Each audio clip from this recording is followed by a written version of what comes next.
awal ini kita seperti biasa membaca kitab-kitab yang banyak membahas tentang Rasulullah SAW. Kita membaca kitab Asy-Syifa karya Al-Imam Al-Qadhi Iyad Al-Maliki rahimahullah. Insyaallah kitabnya barokah.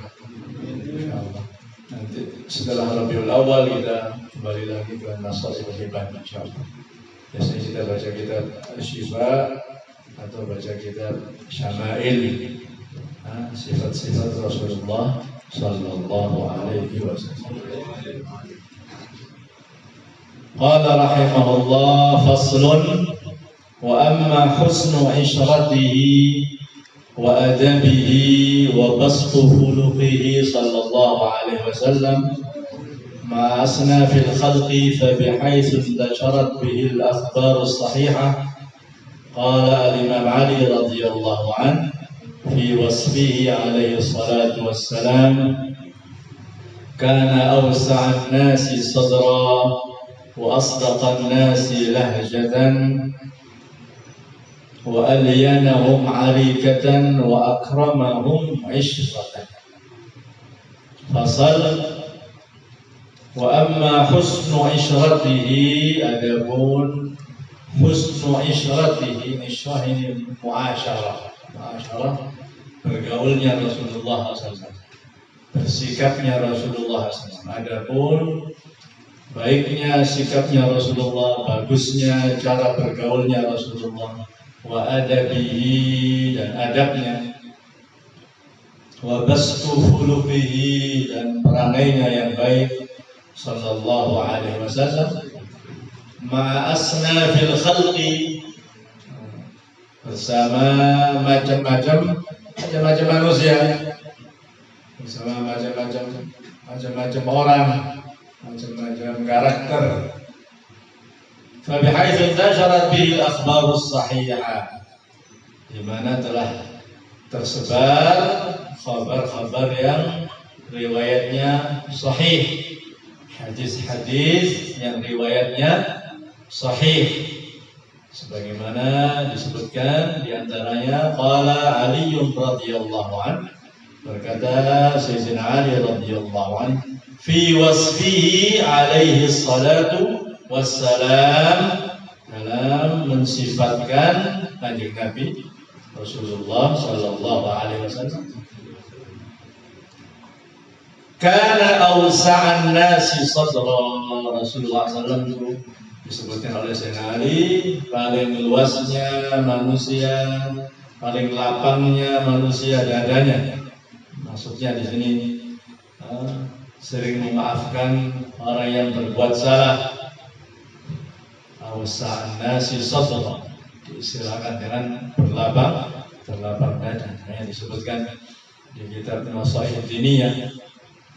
Kita sering dulu mendengar dari guru kita, dari Husain bin Saleh bin Muhammad bin Ahmad al-Mukhdar Bondowoso rahimahullah. Beliau sering menyebutkan hadis ini. Seorang aulia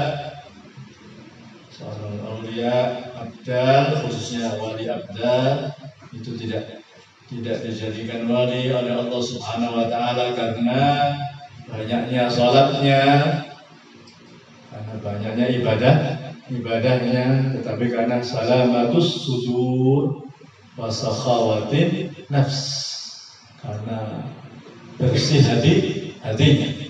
Salamatus sudur, bersih hatinya, dan orangnya murah sama orang lain, tidak sombong kepada orang lain. Seperti diceritakan Al-Imam Al-Hasan bin Ali bin Abi Thalib, Sayyidina Hasan bin Ali bin Abi Thalib, ketika berjalan mengendarai kendaraannya, kemudian di pinggir jalan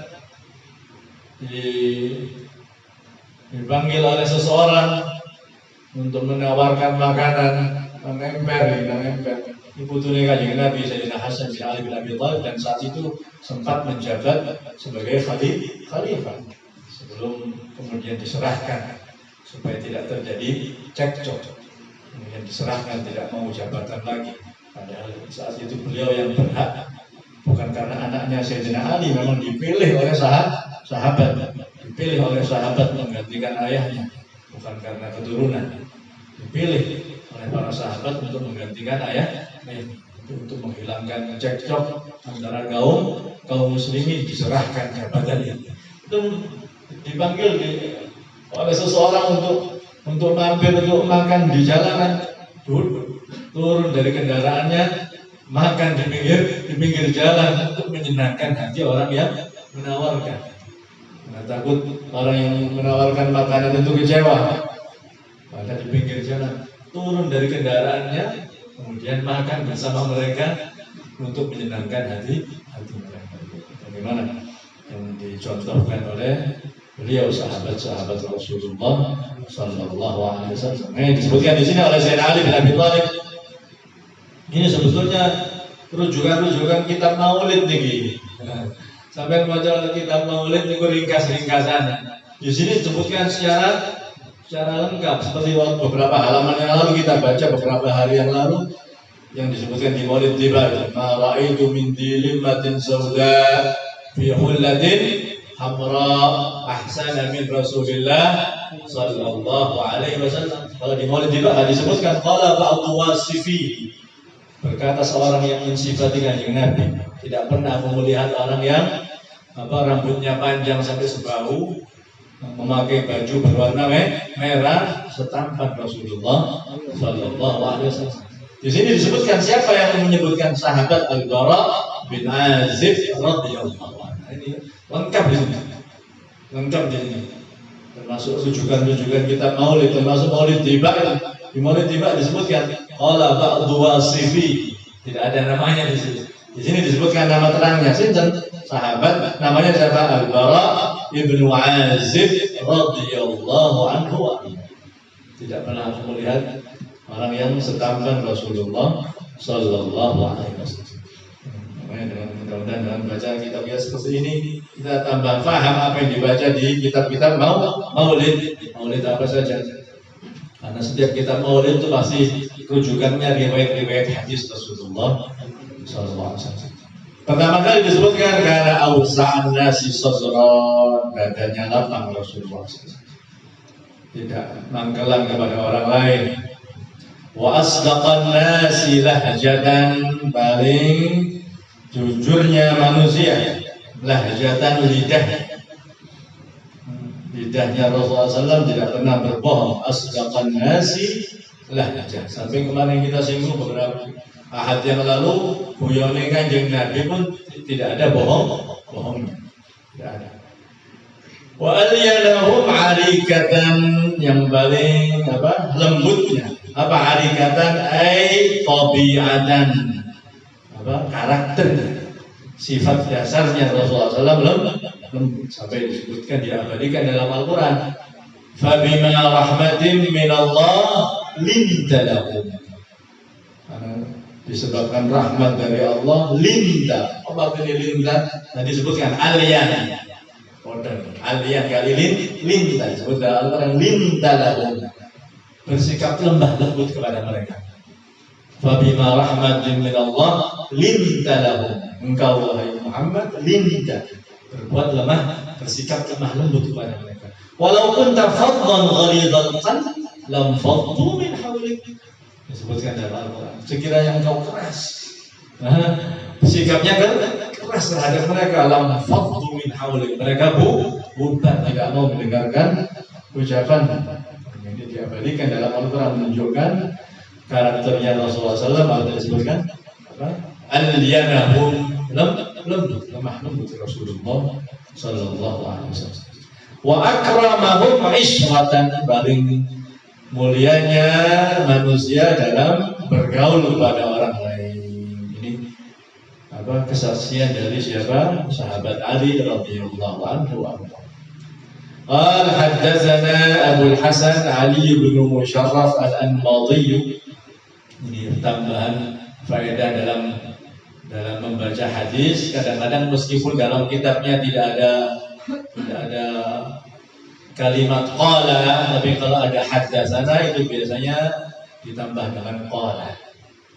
Kalau sampai baca kitab hadis Bukhari atau apa, meskipun di dalam kitabnya tidak ada kata-kata qala, berkata, tapi kalau sudah ada haddatsana, mengabari kepadaku, ini silsilah atau sanad hadis. Itu biasanya para ulama nambahi qala, berkata haddatsana. Masuk pada tulisan. Qala haddatsana Abu Hasan Ali bin Musharraf al-Anmati fima ajazani wa qara'tuhu ala ghairihi.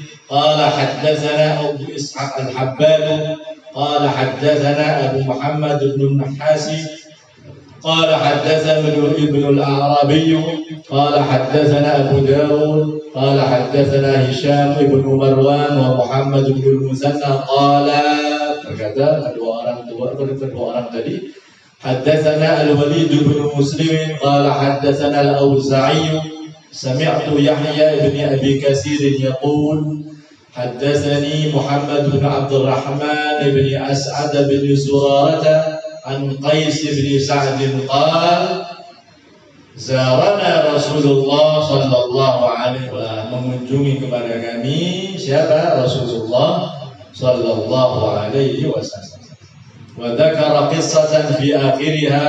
Ini disingkat di sini dalam riwayat ini, kemudian ada suatu cerita tidak disebutkan panjangnya cerita ini. Fi akhiriha, di akhir cerita itu, falamma arada al-insirafa, ketika Rasulullah SAW ingin pulang.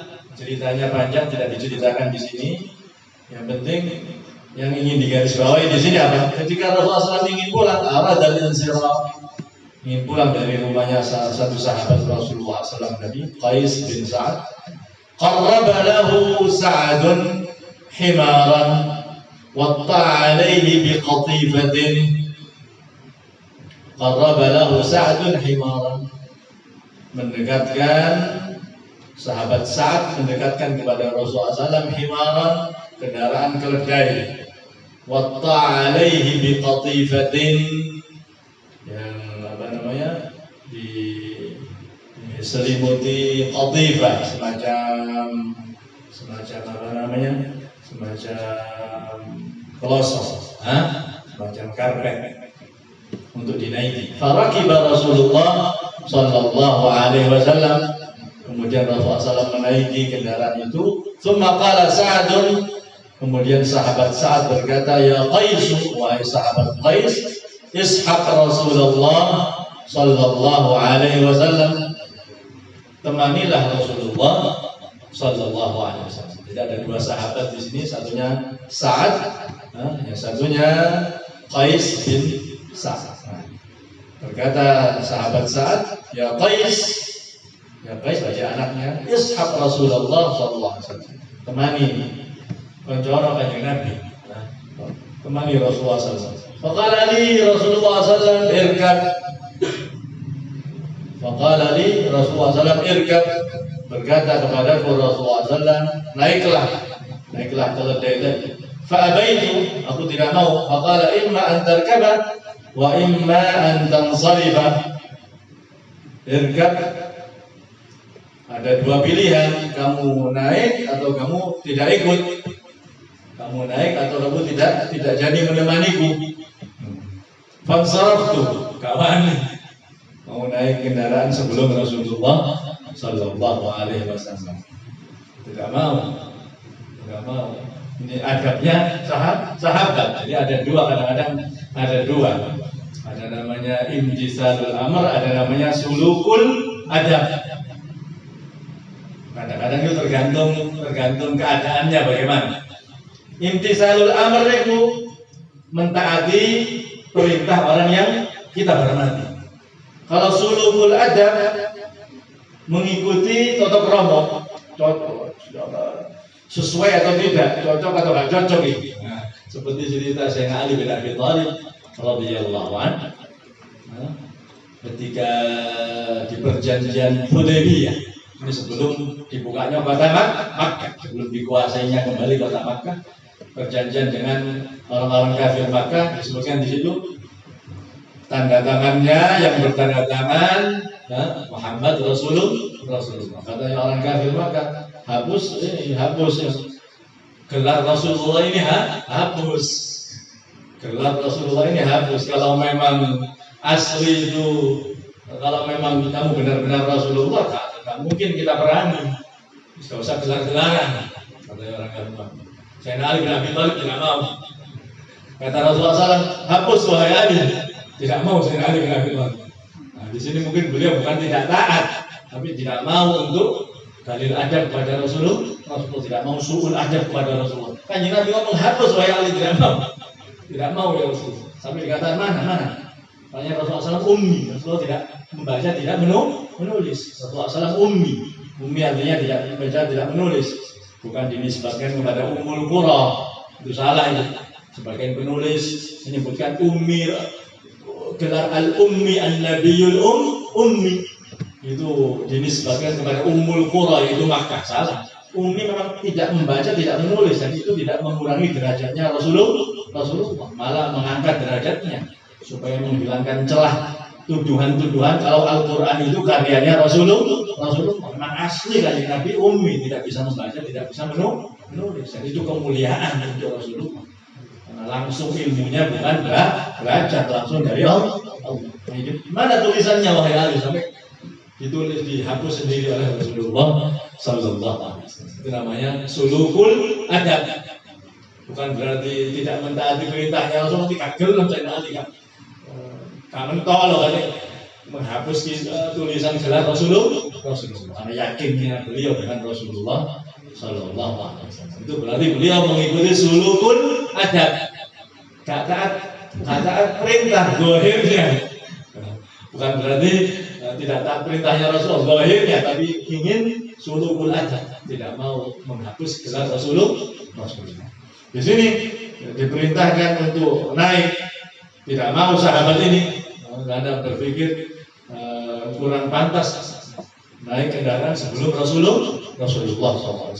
Ini menunjukkan Rasulullah SAW tidak gengsi sahabatnya, dan sahabat yang masih muda perintahkan untuk naik. Fi riwayat ukhra irkab amami, irkab amami, kamu yang naik di depan. Dalam riwayat yang lain, fasahibud dabbah aula bi muqaddamiha, yang punya kendaraan ini kamu. Yang punya kendaraan berarti lebih berhak untuk menaiki. Misalnya sekarang mobil, sampai disusul mobil misalnya. Biasanya sahibu saya, pihak saya duduknya sebelah situ. Ya sudah, monggo sampai di situ. Kita ini yang nunut. Kita ini yang nunut. Kita di belakang nggak masalah, di tengah nggak masalah. Sampai biasanya di mana ya? Biasanya dia di depan, sampingnya supirnya atau tempatnya. Sahibud dabbah, biasanya ini sahibu saya yang punya mobil, yang punya kendaraan itu lebih berhak untuk berada di depan. Rasulullah Sallallahu Alaihi Wasallam tidak mau dikhusus Kanjeng Nabi kepingin dikhusus, tidak mau, menghormati yang memuliakannya tambah dihormati. Wa kana Rasulullah sallallahu alaihi wasallam yu'allifuhum, Kanjeng Nabi niku yu'allifuhum, mengambil simpati mereka, nyenengno mereka. Ulfah itu kasih sayang. Makanya disebutkan dalam ayat Al-Qur'an, wadhkuru ni'matallahi 'alaikum idh kuntum a'da'an fa'alafa baina qulubikum. Zaman dulu khususnya kaum Aus dan kaum Khazraj, yaitu Ansar, nanti berubah menjadi Ansar, perang-perangan terus. Akhirnya dengan diutusnya Rasulullah SAW, mereka menjadi bersaudara lagi. Allah berarti diberikan arti ulfah. Ulfah itu kasih sayang. Fa'allafa baina qulubikum fa asbahtum bi ni'matihi ikhwana wa kuntum ala syafa hufratin minan nar. Disebutkan dalam ayat Al-Quran, sudah di bibirnya neraka, hari nyemplung dong. Ketika diutusnya Rasulullah SAW, mereka diselamatkan oleh Allah. Kuntum ala syafa hufratin minan nar fa'anqadhakum minha. Diselamatkan dengan berkat Rasulullah Sallallahu Alaihi Wasallam. Dengan yu'allifuhum, hanya untuk menarik hati mereka, menarik simpati mereka supaya mereka senang. Wala yunafiruhum, tidak menjauhkan mereka, tidak membuat mereka lari. Dalam riwayat yang lain, basyiru yassiru wala tu'assiru. Yassiru wala tu'assiru, mudahkanlah untuk umat, jangan mempersulit umat. Basyiru wala tunaffiru, berilah kabar gembira kepada umat, jangan jadikan umat itu lari. Itu sudah catatan bagi orang yang ingin mengajak kepada kebaikan. Yassiru wala tu'assiru, permudah. Umat ini permudah. Maka dalam satu hadis, tidaklah Rasulullah SAW diberikan pilihan oleh Allah, kalau tidak salah riwayat Ummul Mukminin Aisyah radhiyallahu anha, tidaklah Rasulullah SAW diberikan pilihan kecuali memilih yang paling mudah. Illa ikhtara aisarahuma ma lam yakun isma. Pasti kanjeng Nabi milih sing luwih gampang untuk umatnya. Selama yang mudah itu bukan suatu isma, suatu dosa. Selama itu lebih mudah untuk umatnya, itu yang lebih dipilih oleh Rasulullah Sallallahu Alaihi Wasallam. Ini namanya syariat Islam ini sangat mudah, sangat mudah. Salah besar apabila ada yang menyatakan syariat Islam ini sulit, ketat, sama sekali tidak. Sangat mudah kalau sampai bandingkan dengan syariat-syariat agama-agama sebelum Islam. Syariat-syariat sebelum Islam, agamanya saja. Syariat-syariat sebelum Islam, syariat Yahudiyah, syariat Nasraniyah, syariat-syariat nabi-nabi yang terdahulu, jauh. Zaman Bani Israel najis itu tidak bisa dihap, tidak bisa dibasuh, digunting sampai, ngambil sampai digunting. Melakukan maksiat yang ngarep oma tulisan ini. Dengan melakukan maksiat bengi-bengi subuh itu ngarep tulisan. Fulan bin fulan melakukan maksiat. Kita alhamdulillah Allah menutup. Ya ali masjid min ala tahtihi sitran. Ya sattar tutup, ditutup. Zaman dulu kelihatan. Kalau dibandingkan syariat-syariat umat-umat sebelum Rasulullah SAW, yang disebutkan dalam hadis, bu'istu bil hanifiyati samha, yakni dinal Islam. Aku ini diutus kala Rasulullah dengan membawa syariat sing gampang, membawa syariat sing gampang. Sholat pun dalam keadaan yang sulit akhirnya iso diqasar, iso dijamak. Tidak mampu bisa sholat dalam keadaan duduk. Ini sholat belum yang lain. Sampai dalam kaidah fikih sudah menjadi paten dalam kaidah fikih, al-amru idza dhaqat tasah. Dalam kaidah fikih, jadi fikih-fikih yang berserakan itu dijadikan kaidah. Akhirnya gampang kita untuk mendeteksi hukum itu dari kaidah. Sekarang sudah banyak terjemahannya. Kalau sampai ingin lebih mendalami lagi tentang kaidah fikih, khususnya yang santri-santri. Yang santri-santri yang ingin mendalami kaidah fikih, yang sudah pernah baca fikih, tapi kadang-kadang kok kurang memiliki naluri fikihnya, kurang sampean. Ya apa caranya ngaji kaidah. Kaidah fikih itu digabung kabeh, fikih ibadah, fikih ini penting persis, kasusnya persis, bisa melebur satu kaidah dipayungi. Jadi asal kaidah fikih judulnya al-amru idza dhaqat tasah. Perkara niku wis sempit meluas, fleksibel, meluas. Tak sempit banyak solusi ini nggak mungkin tidak seperti itu. Kalau sudah ada kesulitan ittasah, jadi luas. Ini menunjukkan kemudahan syariat Islam. Alhamdulillah. Syariat yang gampang. Nabi ini rahmat. Sering kali kita dengar dari Abdullah bin Syahab, Allah yarham, rahimahullah, wala haramana min barakatih, amin. Sering kali istilahnya kula niku password. Setiap pidato ana iku password iki saja. Setiap ceramah ana iku apa? Lana Rabb Karim, walana Nabi Karim, walana salaf kiram ma banafi. Kita punya Allah yang maha pemurah, kita punya kanjeng Nabi yang rahmat, kita punya salaf kita, ulama salaf kita yang pemurah, yang tidak menyulitkan umat. Ma bana khib, gak mungkin kita ini akan kecewa. Sering kali ini memberikan kabar gembira kepada umat. Gak mungkin kita abadal abidin yang jadi neraka. Gak mungkin kita abadal abidin jadi neraka. Syukur-syukur bin ahli jannah bila hisab. Amin. Syukur-syukur bila hisab. Ma bana khib, sering di setiap ceramah. Ma bana khib, Allah yang ma bana khib. Gak mungkin kita kecewa. Kita punya Allah yang maha mulia, maha pemurah. Kita punya Kanjeng Nabi yang rahmat. Kita punya ulama-ulama kita, salaf kita seperti ini. Selalu beliau memberikan kabar gembira kepada umat Rasulullah Sallallahu Alaihi Wasallam. Ini memang pesannya Rasulullah. Apa? Yu'allifuhum wa la yunaffiruhum, tidak membuat mereka lari. Sahabat-sahabatnya. Wa yukrimu kalima kulli qaumin. Nah, apabila ada di suatu kaum itu, di suatu kabilah itu orang yang disegani, diajak sampai Nabi. Tadi condong kaumnya. Kadang-kadang sekarang kesempatan supaya dia lebih punya pengaruh, masih orang ini disegani dan kampungnya tak condong. Supaya gak ditolak momen, salah itu. Tetap diajak sampai Nabi. Dihormati oleh Rasulullah SAW. Seperti itu pun ada beberapa orang yang masih merasa disaingi oleh Kanjeng Nabi, seperti Abdullah bin Ubay bin Salul, ketua orang-orang munafik. Kan itu seperti itu.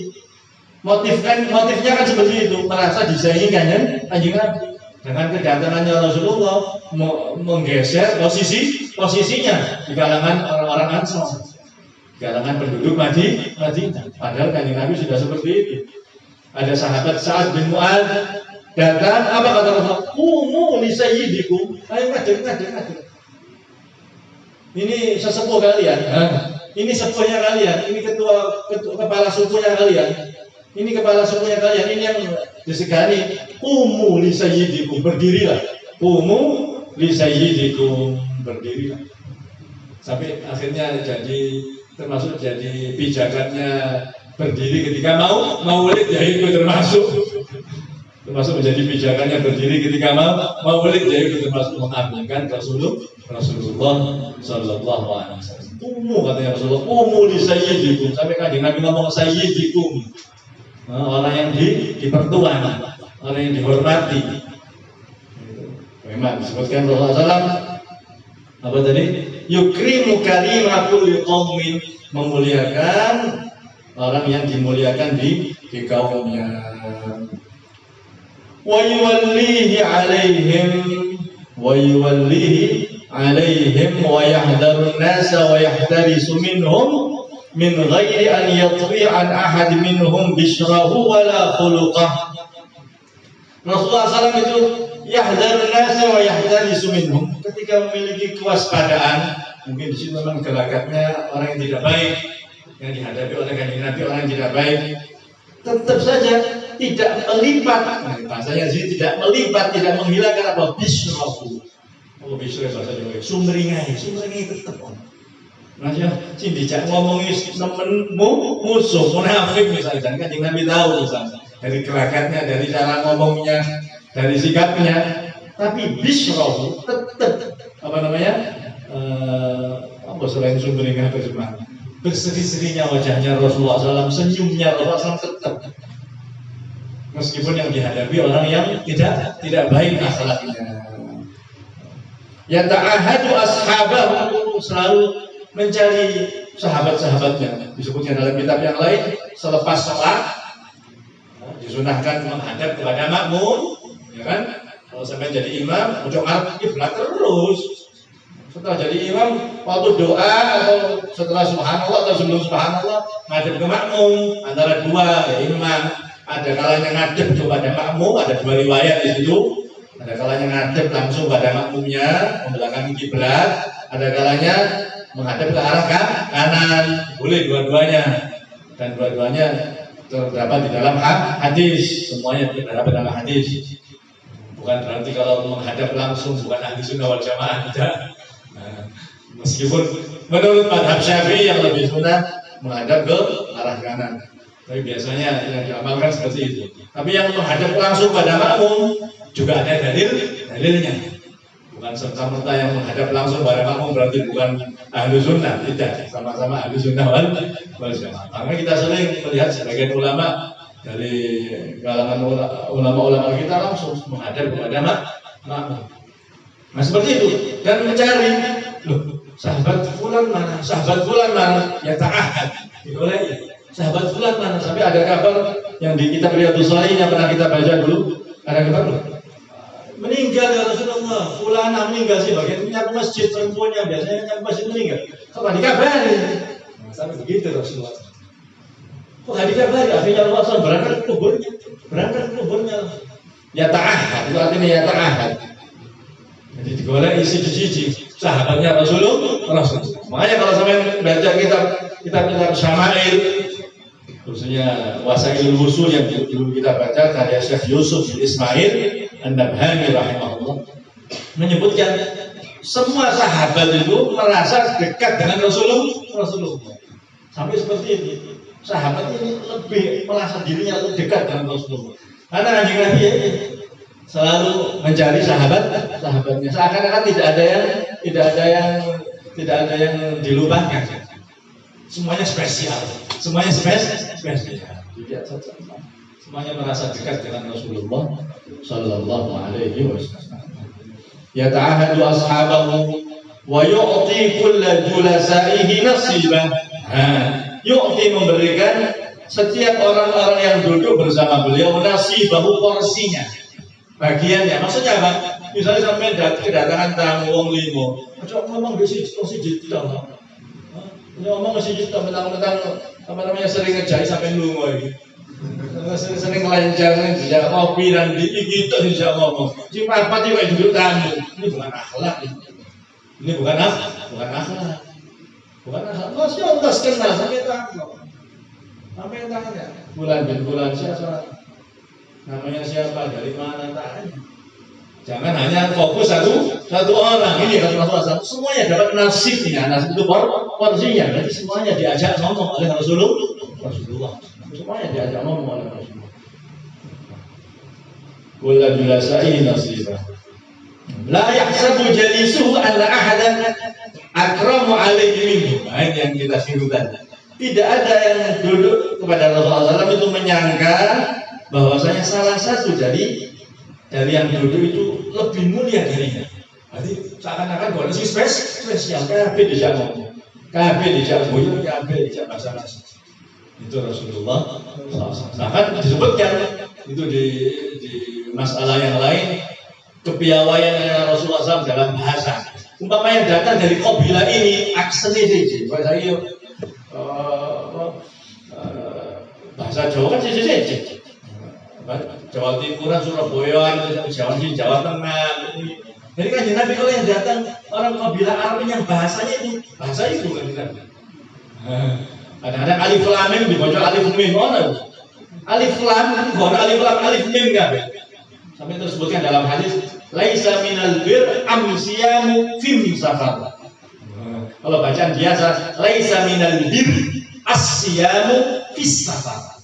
Tidak termasuk kebaikan orang yang memaksa puasa padahal gak kuat, ketika bepergian. Dikasih rukhsah sama syariat untuk berbuka supaya tidak pingsan, maksa kosong, tidak baik. Laisa minal bir asyamu fis safar. Diwaca alif lam ya bi alif mim. Laisa minal bir amsiyamu fim safar. Jadi kan Nabi kadang berbicara dengan bahasa ini. Misalnya ada yang datang orang daerah sini ngomongin bahasanya lain. Sampai saya Umar bin Khattab tanya, bingung. Saya Umar atau saya Ali tanya, bagaimana ya Rasulullah? Engkau ini tidak keluar dari Makkah. Engkau ini tidak keluar dari Makkah. Mulai kecil juga di Makkah. Tapi kenapa bahasamu ini kenapa engkau ini lebih menguasai bahasa? Ternyata kata Rasulullah diajari oleh Jibril alaihissalam. Bahasanya Ismail, Nabi Allah Ismail ini sudah mulai punah, sudah mulai tidak ada yang menguasainya. Misalnya kayak bahasa Jawa kromo inggile gitu, mati bono sing ngomong kromo sing paling halus-halus bono. diajari meneh Jibril alaihissalam bahasa Arab yang baku banget. Ini Rasulullah sallallahu alaihi wasallam. La yahsabu jalisu anna ahadan akramu alaihi minhu. Semua merasa dekat dengan Rasulullah. Man jalasahu, siapa saja yang duduk dengan Rasulullah, au qarabahu, atau mendekat dengan Rasulullah, li hajatin, dikarenakan hajat, dikarenakan apa? Ada keperluan, sabarahu hatta yakuna huwal munsarifa anhu. Sabarahu, sabar menghadapinya Rasulullah. Sampai yang punya hajat itu yang pulang duluan. Sampai yang punya hajat itu yang pulang duluan. Nah, jadi sabar terus. Sampai selesai curhatnya, selesai isi pengaduannya, selesai di rumah ambil lagi selesai, sampai dia izin, Rasulullah saya izin pulang. Bukan ditinggal oleh Rasulullah itu sabarnya Rasulullah. Hatta yakuna wal munsarif an wa man sa'alahu hajatan lam yaruddah illa biha. Kalau ada yang meminta suatu keperluan, tidak ditolak oleh Rasulullah kecuali sudah membawa apa yang diperlukan tadi, hajat tadi. Atau dengan perkataan yang baik. Kalau Rasulullah SAW tidak punya, seperti yang kita ceritakan di Riyadhus Shalihin dulu, ada yang tamu datang pada Rasulullah tidak punya, Rasulullah SAW diimbalkan oleh sahabat. Nah, diimbalkan oleh sahabat siapa yang ingin menjamu tamu ini. Jadi tidak pulang tangan hamba. Orang yang memerlukan bantuan dari Rasulullah SAW. Wa man sa'alahu hajatan lam yarudda illa biha aw bimaisurin minal qaum. Qad wasi'a an-nasa basquhu wa khuluquhu fasara lahum aban. Kanjeng Nabi itu wasi'a an-nasa basquhu wa khuluquhu, perangainya dan familiarnya, bahasa lagi familiar, akrabnya dengan orang sudah tidak bisa ditolak lagi, tidak bisa diingkari lagi, semuanya mendapatkannya. Fasara lahum aban. Kanjeng Nabi itu didudukkan, diposisikan sebagai ab. Orang disebutkan di Maulid Habsyi, wa huwal abus syafiqur rahimu lil yatimi wal armalah. Disebutkan di Maulid Habsyi, wa huwal abus syafiq. Kanjeng Nabi itu al-ab asy-syafiq, seorang ayah yang punya sifat syafaqah, kasih sayang, khususnya lil yatim wal armalah, bagi anak yatim dan perempuan yang ditinggal mati suaminya. Fasara lahum aban wa saru indahu fil makanya istri-istri Rasulullah otomatis menjadi ummahatul mukminin. Nah, semuanya istri-istri Rasulullah ummahatul mukminin, menjadi ibu-ibunya kaum mukminin. Rasulullah SAW menjadi ayah kita, berarti istri-istri Rasulullah menjadi ummahatul mukminin. Wasaru indahu fil haqqi sawa'an. Wasara lahum aban wasaru indahu fil haqqi sawa'an. Disejajarkan oleh Rasulullah SAW dalam urusan hak, dalam urusan kebenaran, tidak dipilah-pilih oleh Rasulullah.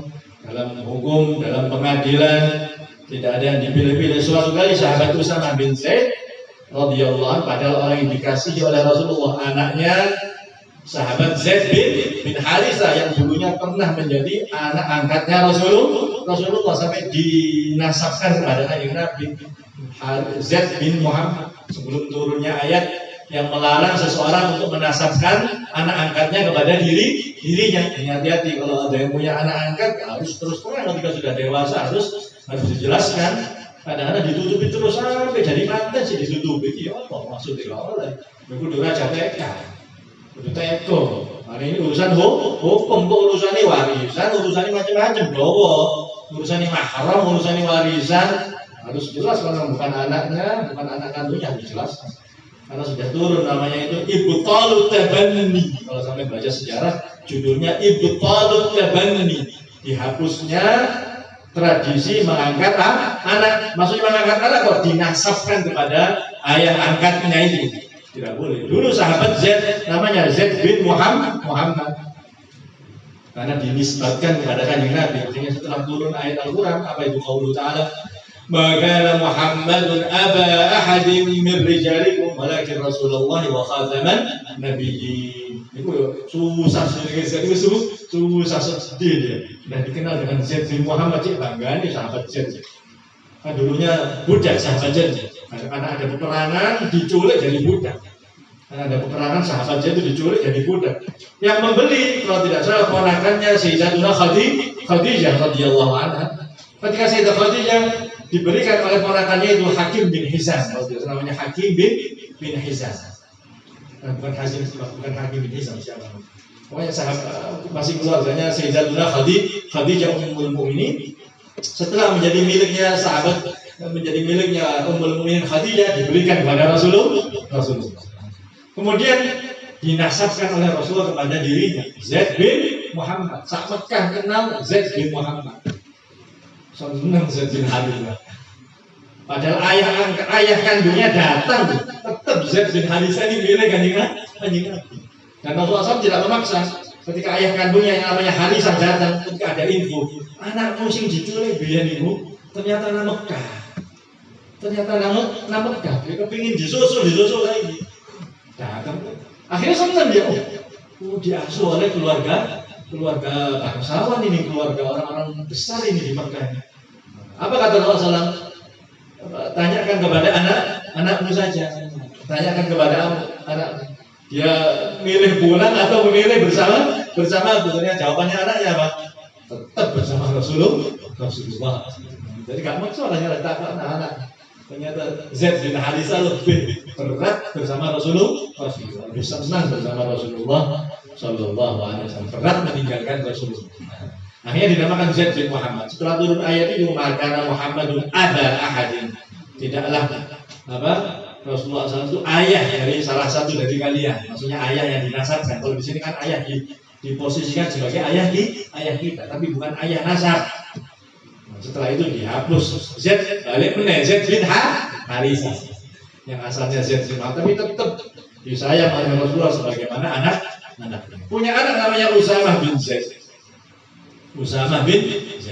Suatu kali Usamah bin Zaid ini ingin menolong salah satu perempuan bangsawan dari kabilah Makhzum. Kabilah Makhzum ini dari kalangan Quraisy, kabilah yang sangat disegani, termasuk Abu Jahal itu Makhzum. Makanya dia gengsi, tapi ini melok kanjeng Nabi. Karena merasa dirinya bangsawan besar dari kabilah Makhzum, Bani Makhzum. Nah, ada seorang perempuan dari kabilah Bani Makhzum mencuri, sudah divonis sebelum dieksekusi, sudah divonis potong tangan. Dan potong tangan dalam masalah hukum tindak pidana pencuri itu tidak asal-asalan seperti itu, tidak ada syarat-syaratnya. Nyolongi sapiro, nyolongi nandi itu ono kabeh. Bahkan itu yang lebih bagus daripada yang sekarang dipraktekkan. Karena sekarang nyolongi titik penjara suwi. Dalam hukum tindak pidana pencurian itu disebutkan dalam fikih itu rubu' dinar, seperempat dinar. Sak dinar itu piro sampai kursno seperempat dinar. Itu ono regane. Itu nyolong pulpen misalnya. Kalau nyolong kopiah misalnya, rubu' dinar ono regane. Dan mengambilnya di mana? Di tempatnya tersimpan. Tak geledakan nang latar. Dolaran geledakan nang latar. Colong uang kan potong tangan sih kalau. Mungkin diberikan hukuman tapi gak sampai potong tangan, geledakan dolar yang markom. Thomas Masani yang markom mati, geledakan di tempat yang bukan tempatnya dan lain-lain syaratnya. Dan juga bukan dalam keadaan syubhat itu masih ada kelanjuan. Zaman Sayyidina Umar bin Khattab radhiyallahu anhu tidak dilakukan eksekusi potong tangan. Kenapa? Kelaparan, banyak orang kelaparan. Amur Ramadan setahun itu kelaparan. Sampai Sayyidina Umar mendatangkan pasokan bantuan dari Mesir, dari negara-negara Islam yang sudah, dari daerah-daerah Islam yang sudah dimiliki kaum muslimin termasuk Mesir, itu dikirim ke ibu kota, ke Madinah Munawwarah, karena banyak yang meninggal kelaparan. Nah, seperti itu terjadi, orang yang mencuri dari potong tangannya Sayyidina Umar. Kenapa? Karena ada syubhat. Ini gak murni nyolong, nyolongnya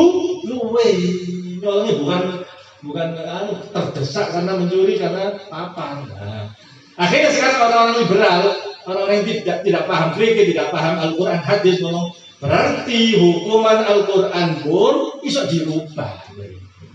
Nah, menarik ngomong. Berarti hukuman meskipun dijelaskan soal Al-Quran, hukum apa ae iso dirubah tergantung kemaslahatan. Saya ide maslahat menurutmu ya apa? Iki Al-Quran. Buktinya Sayyidina Umar. Sayyidina Umar ya apa? Sayyidina Umar itu khalifah saat itu. Bukan individu biasa. Soal gampang-gampang merusak ayat-ayat Al-Quran, merubah hukum dengan bersandar Sayyidina Umar. Ya Sayyidina Umar ya apa? Sayyidina Umar yang pertama Amirul Mukminin. Kedua, bukan menghapus wasasari kuasai kotu faktau aidiyahuma jazaan bima kasabana kalan minallah. Hati-hati sekarang, kadang-kadang profesor doktor yang ngomong ini, kadang-kadang orang akademisi, kadang-kadang mengaku ulama menghilangkan hukum atas dasar maslahat. Maslahat itu kok sombong. Maslahat akal ini. Saya hati-hati. Ya Allah, ini wani nih. Nanti sandarannya Sayyidina Umar seperti ini. Sayyidina Umar ini. Tadi kita sebutkan kronologinya bagaimana? Pelaparan orang. Akhirnya tidak dihukum karena ada hadis khusus. Idra'u al-hudud bisyubhat. Idra'u al-hudud bisyubhat. Kalau ada hukuman had, potong tangan, kemudian hukum rajam, hukum cambuk, ternyata ini tidak murni 100% kriminal, jangan dilakukan. Diselidiki dulu sampai jelas-jelas ini murni kriminal atau tidak. Itu hadis. Jadi Sayyidina Umar bin Khattab itu beralih dari satu nas menuju nas yang lain. Dari nas Al-Quran yang secara umum menyebutkan potonglah tangannya kepada nas yang lain, ojo dipotong karena ini tidak murni mencuri. Nah, saya ini di umum yang tidak jelas ini, ngajinya tidak jelas dari mana, berkiblat di barat, pemikirannya liberal menyatakan tidak apa-apa. Masuk Al-Quran tidak apa-apa, kita tidak mengikuti hukum dalam Al-Quran. Seperti maslahat menurut siapa? Nah, ini katanya kan.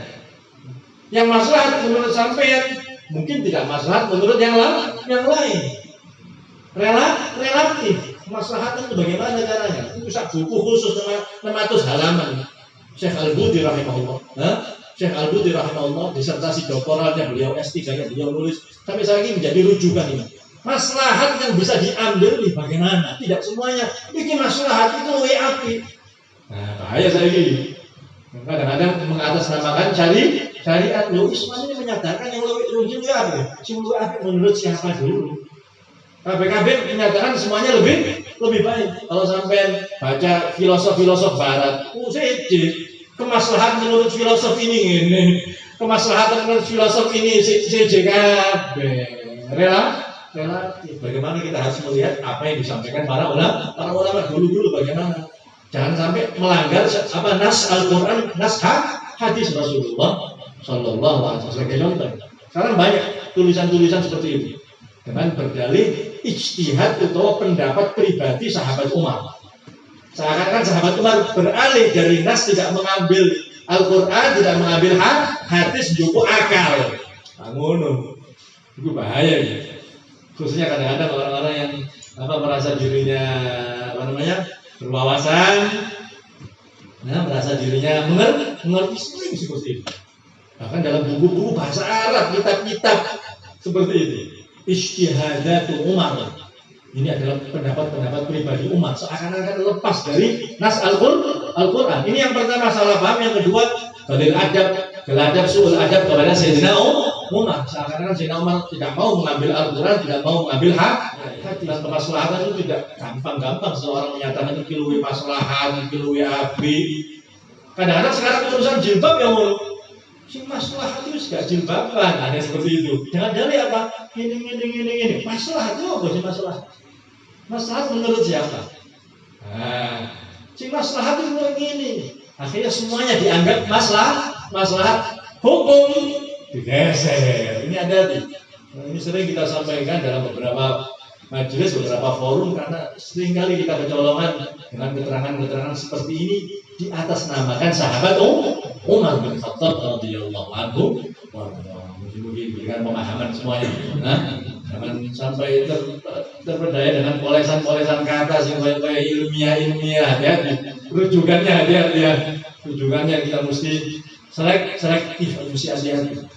Seperti tadi Sayyidina Umar bin Khattab tidak melaksanakan eksekusi hukum potong tangan kenapa? Karena banyak yang kelaparan. Tidak dilakukan hukum potong tangan oleh Sayyidina Umar bin Khattab radhiyallahu anhu wa arda. Bihada sahabat Usama bin Zaid yang balik ke cerita tadi ditolong, nggak usah dipotong tangan. Ini perempuan dari kalangan bangsawan ini Bani Makhzum ini.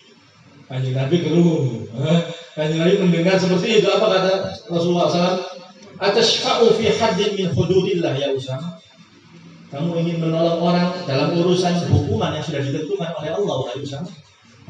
Wallahi lau kanat Fatimah bintu Muhammad, dan tidak mungkin, ini hanya permisalan. Kanjeng Nabi melebih-lebihkan. Umpama anakku nyolong, tak potong tangannya. Tidak mungkin. Para ulama kalau menyebutkan hadis ini kadang-kadang tidak menyebutkan nama Sayyidah Fatimah. Lau kanat siapa? Tapi dalam hadisnya Rasulullah menyebutkan anaknya. Lau kanat Fatimah bintu Muhammad saraqat qata'tu yadah. Sekiranya anakku Dewi Fatimah, dan tidak mungkin sampai mencuri, tidak mungkin. Untuk contoh Kanjeng Nabi, umpama anakku Dewi, darah dagingku sendiri yang mencuri, aku potong tangan. Sampai begitu Rasulullah Sallallahu Alaihi Wasallam. Katanya itu nolong bangsawan ini tidak boleh. Ini maksudnya semuanya di depan Rasulullah SAW. Bihada wasafahu Ibnu Abi Hala. Inilah yang disifatkan oleh sahabat yang bernama Ibnu Abi Hala. Ini termasuk sahabat junior. Makanya yang pernah kita sampaikan dulu. Kebanyakan yang mensifatkan detil-detil parasnya Rasulullah, wajahnya Rasulullah, fisiknya Rasulullah, itu anak-anak cilik. Sahabat-sahabat cilik. Anak-anak kecil itu berani melihat Rasulullah. Jadi anak cilik kan polos melihat Rasulullah, melihat Rasulullah. Yang lain tidak berani melihat wajahnya Rasulullah seperti anak-anak kecil. Kebanyakan yang meriwayatkan hadis-hadis tentang detil-detil paras wajahnya Rasulullah SAW adalah sahabat-sahabat junior, termasuk Ibnu Abi Hala. Ibnu Abi Hala, kalau tidak salah Ibnu Abi Hala ini anak tiri Kanjeng Nabi. Jadi Sayyidatuna Khadijah sebelum dikawini oleh Rasulullah sudah punya anak. Abi Hala ini suaminya. Di sini namanya Ibnu Abi Hala. Berarti anak tirinya Rasulullah. Mulai cilik Kanjeng Nabi melihat Rasulullah wajahnya Rasulullah. Qala wa kana da'imal bishri. Kanjeng Nabi itu da'imal bishri. Kalau artinya bishrun sumringah. Selalu terlihat senyumnya. Sahlal khuluq dengan orang semuanya akrab. Dengan semua orang bergaul. Sahlal khuluq, gampangan, familiar sama orang. Sahlal khuluq, tak milih-milih. Sahlal khuluq. Layyinal janib. Arti harfiahnya layyin itu lembut, janib itu bagian apa? Bagian sisi pundak atau janib. Maksudnya apa? Tawadhu, rendah hati. Layyinal janib. Laisa bifadhin wala ghalid, tidak orang yang tabiatnya keras. Wala sahabin wala fahashin wala ayyabin wala maddahin yataghafalu amma la yashtahi wala yu'yasu minhu. Wa qala Allah Ta'ala fabima rahmatin min Allah linta lahum walau kunta faddan ghalidhal qalb lam faddu min hawlik. Wa qala Ta'ala idfa' billati hiya ahsanul ayah wa kana yujibu man da'a wa yaqbalu al-hadiyah walau kanat qura'an wa yukafi'u 'alayha. Qala Anas radhiyallahu anhu khadamtu Rasulullah sallallahu alaihi wasallam 10 sinin fama qala li uffin qattu wa ma qala li syai'in sana'tuhu lima sana'tahu wa la li syai'in taraktuhu lima taraktahu. Wa an Aisyah ummul mukminin radhiyallahu anha wallahu a'lam.